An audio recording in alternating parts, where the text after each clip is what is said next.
امروز پلو مخلوط آوردم، بزن بریم طرز تهیه‌اش رو با هم دیگه ببینیم.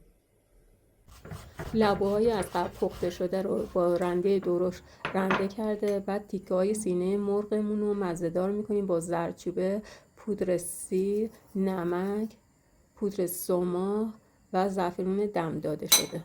همه مواد رو مخلوط میکنیم تا به جون همدیگه بره.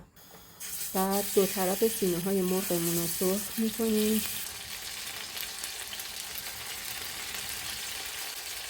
تو روغن یکم آب لبو ریخته و سیب زمینی برش دادم رو روش قرار میدیم و برنج از قبل پخته شده رو میریزیم و لبوی رنده شده و سینه های مرغمون رو روش قرار میدیم و پودر سماق هم روش میپاشیم و باقی برنج رو میریزیم تا بخار بیفته.